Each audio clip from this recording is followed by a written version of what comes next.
Hello everyone, welcome to this week's edition of LSM's Corner, brought to you in video format due to my wonderful wrists, which have been overworked a bit recently and need some rest.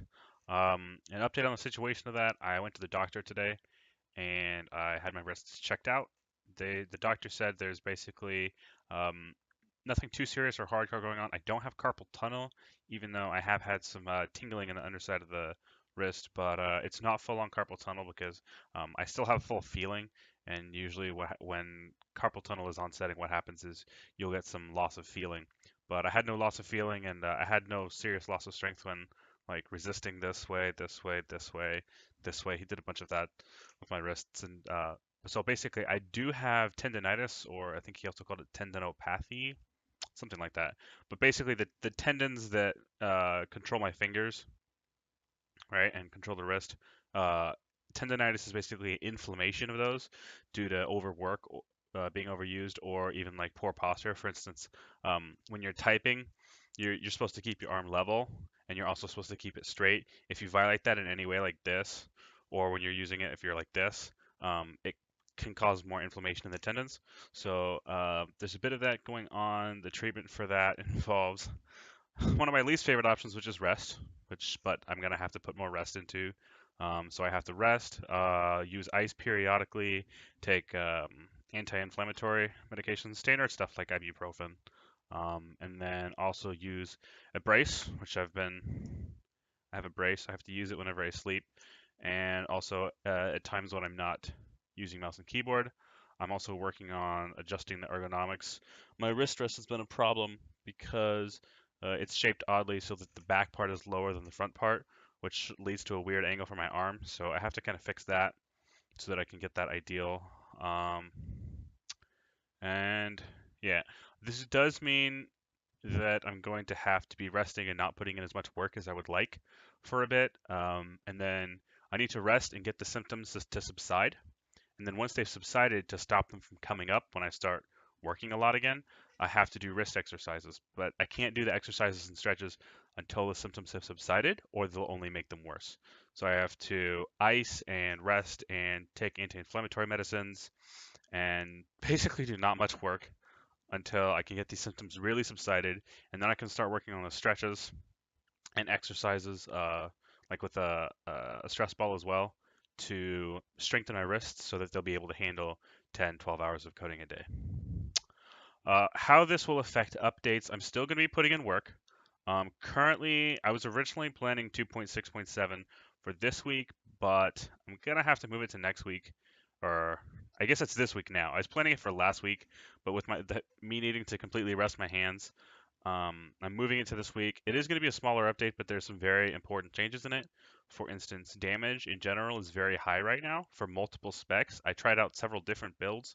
While the most obvious one that people are seeing is Residual Core, Residual Core is actually not the only build with two-shot damage potential. I tested a lot of builds with randomness turned off and with full pools, and there were actually a number of builds, even with things like Penetration Core or Boost plus Berserk, that were able to two-shot.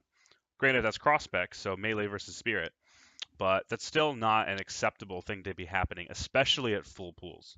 So my immediate change to this, it seems to be something an update caused, but I've searched through the code, I've tested out um, some of the previous configurations the battle system had, but it brought up the same damage. So rather than spend a crazy amount of time trying to find something, especially with my limited work hours right now, I'm just going to take some immediate action to bring the damage down because being two-shotted is not very fun and doesn't make for very interesting battles. The way that I'm handling that is I'm going to be adding a static defense boost to all releases.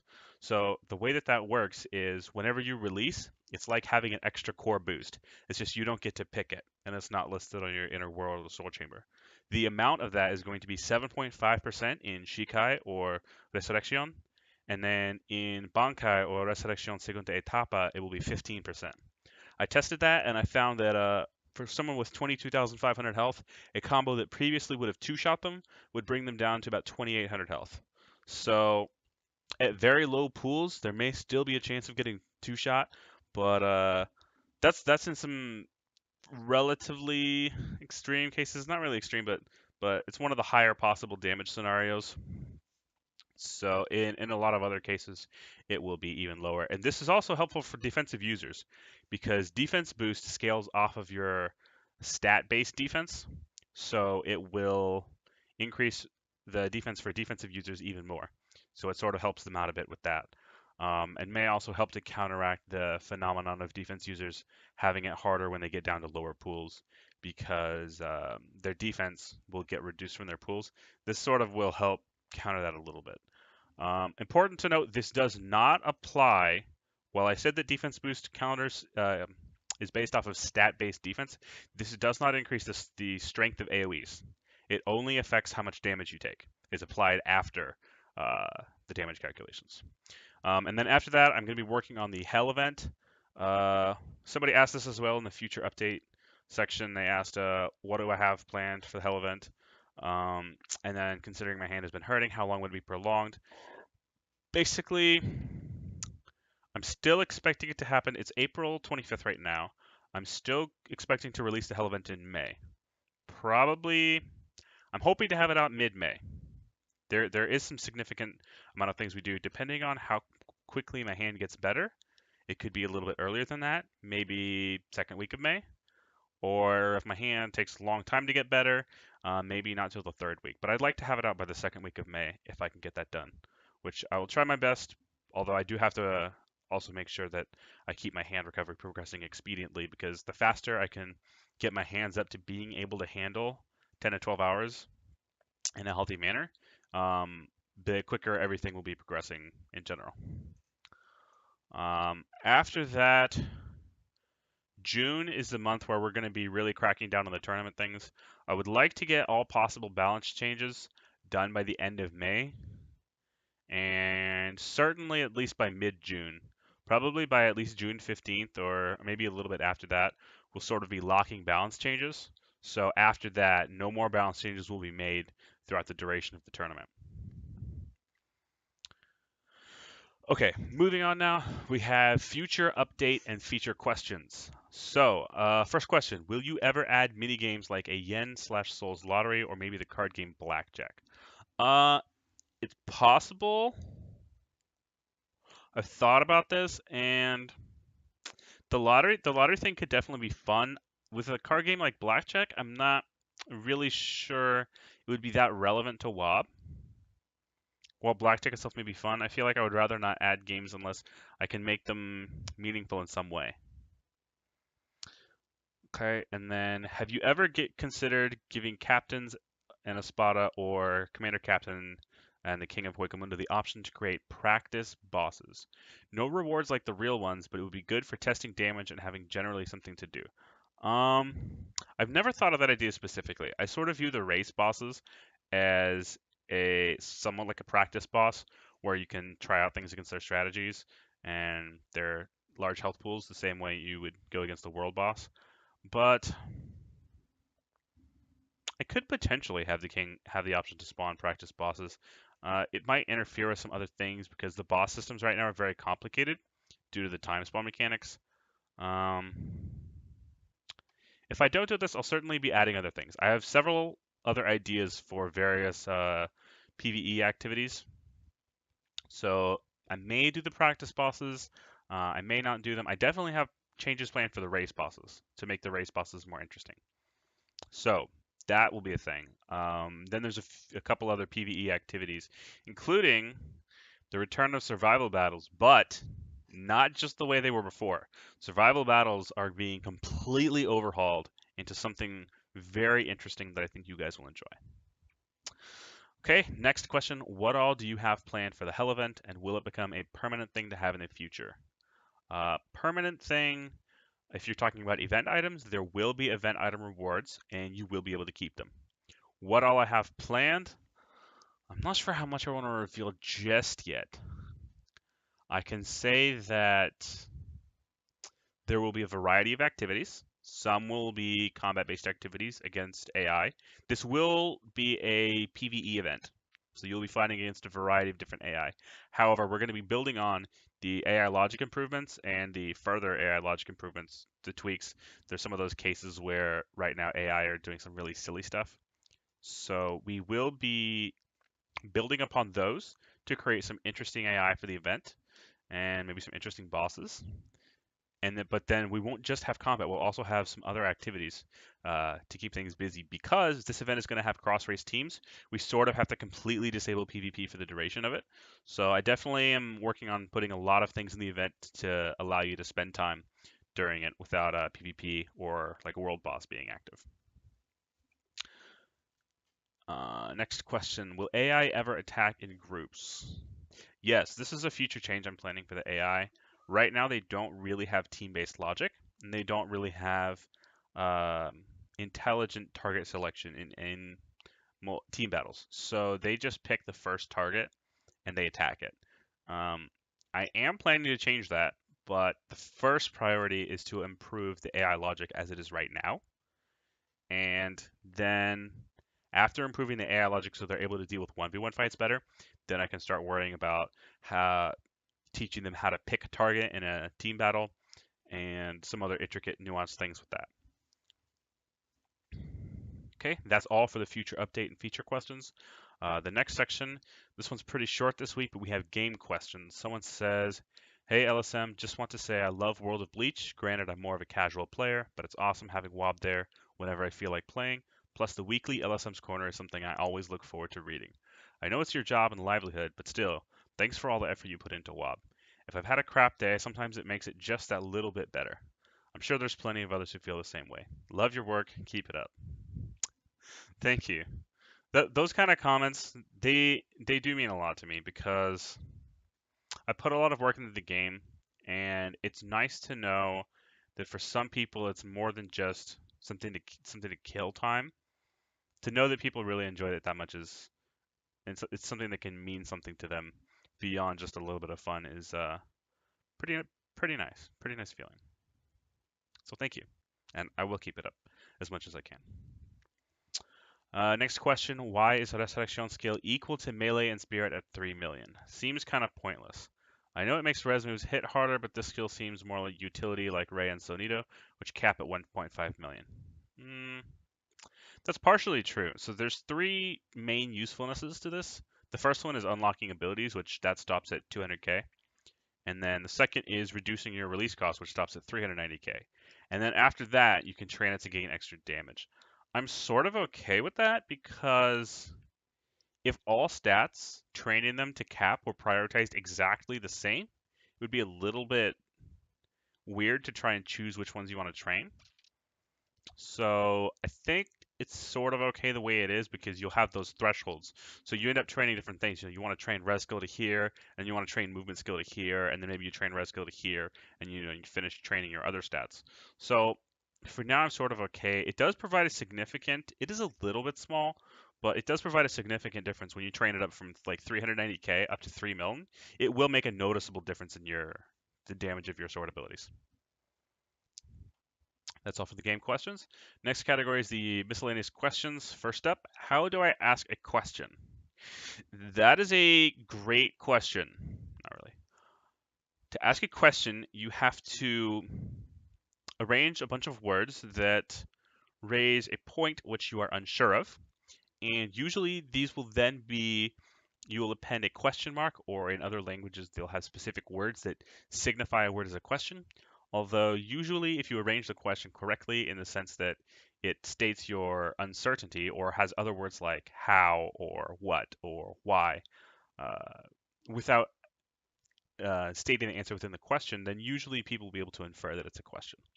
Next question, did you get any new x-rays done on your wrists and hands?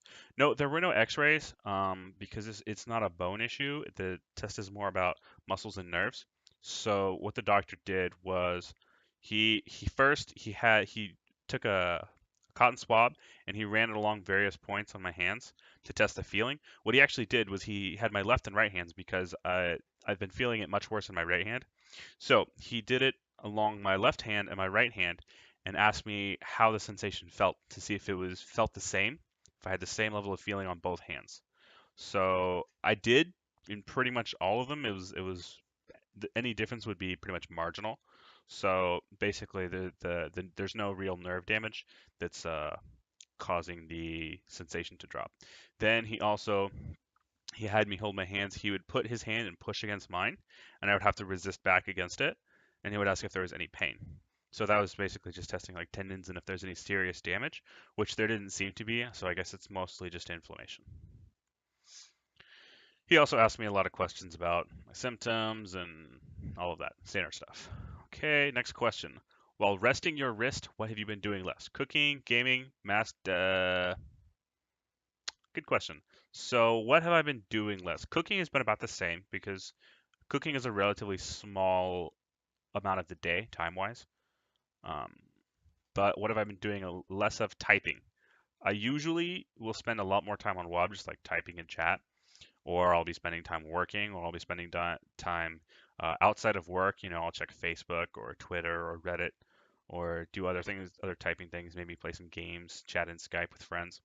I've basically been minimizing my typing as much as I can. So for the past 4 or 5 days, I've probably spent, with some exceptions, less than an hour a day using a mouse and keyboard because I really want to minimize that and get as much rest as possible.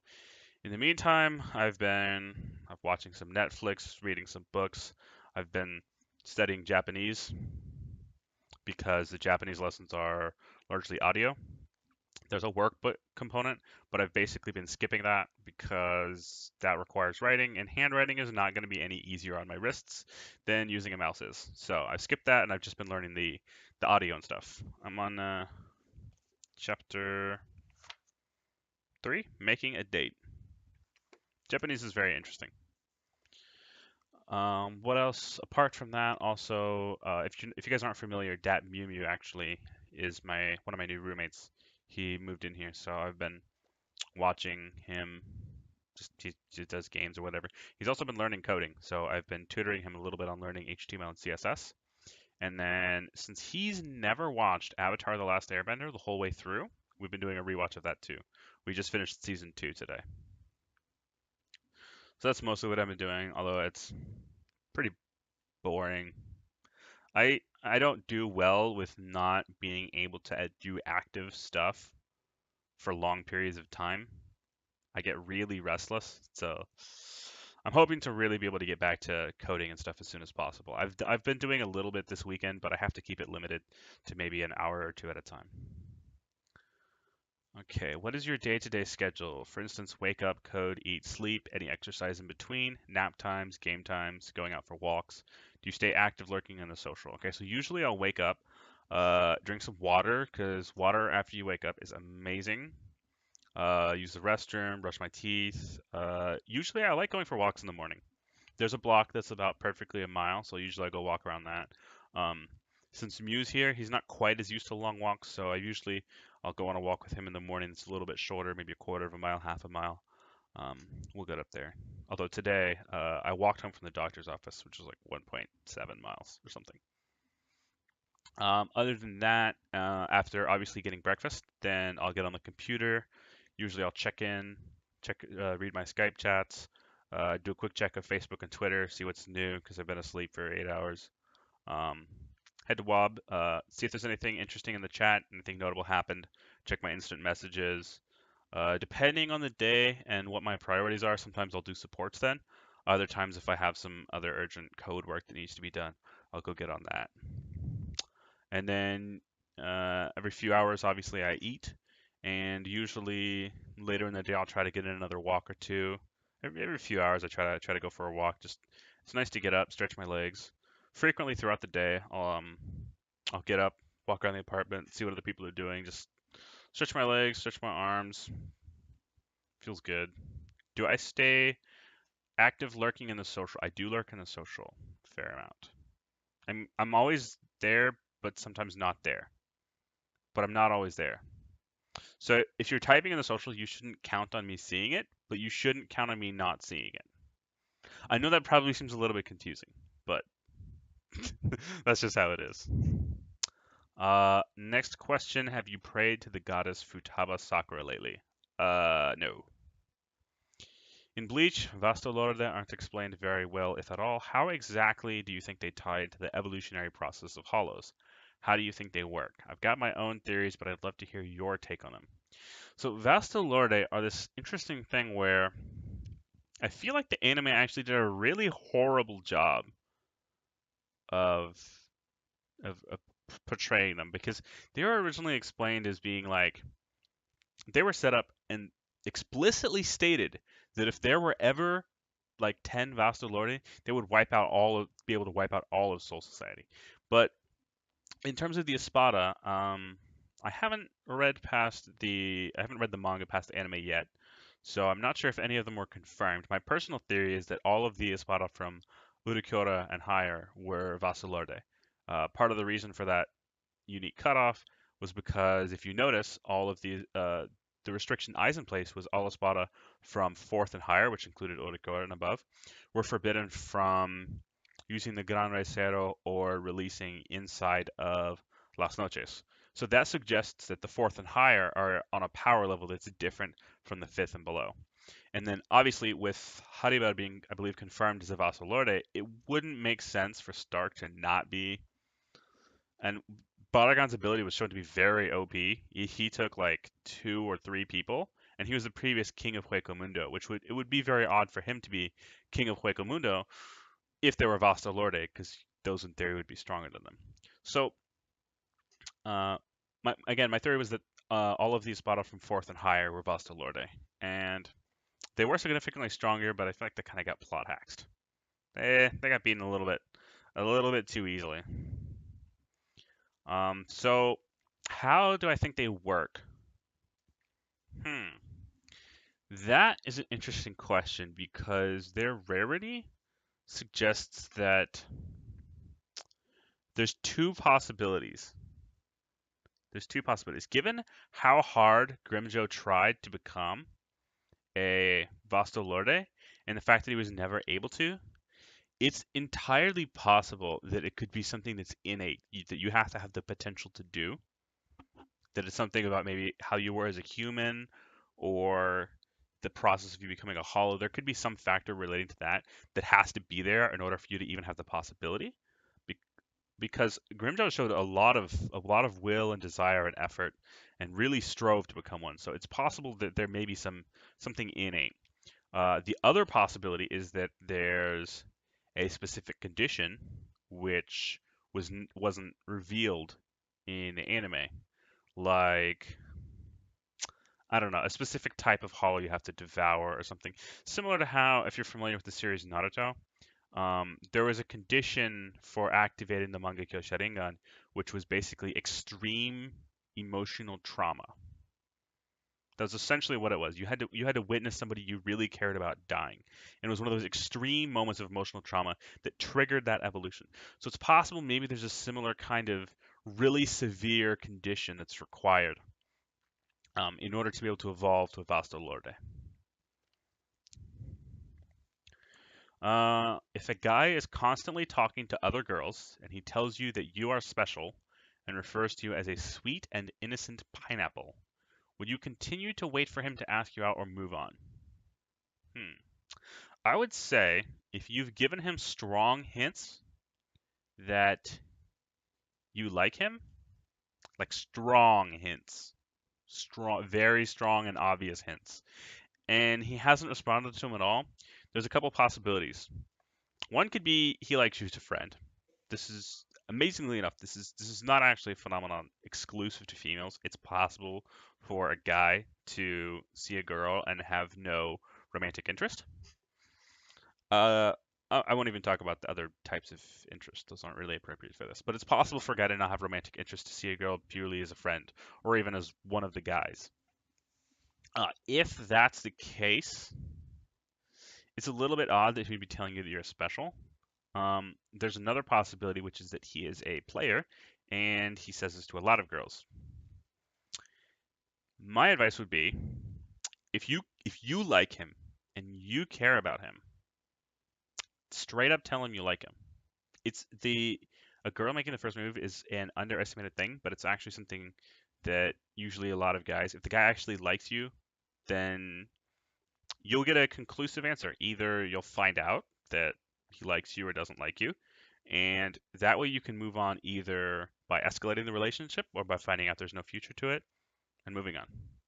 So definitely would say tell him how you feel, see how he feels. Maybe ask him directly, hey, do you like me? While that might be a scary notion, it is going to probably give you the best results, one for better or worse. Okay, next question. Out of all the new or just little guys out here in WoB, which one should everyone watch out for? That's a tough question. Like especially for the three like rank 3s and rank 4s, because a lot of them are alts, so it's kind of hard to say new. I would say watch the tournament. The tournament's going to be very interesting.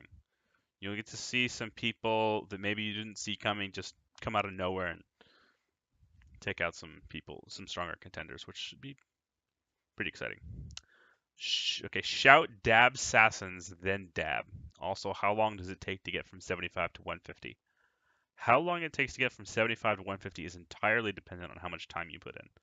I think the shortest I could imagine somebody doing that. This is a little bit tricky because you can hold at level 75, but go up to 45 million XP, which is actually enough XP to get to like level 93.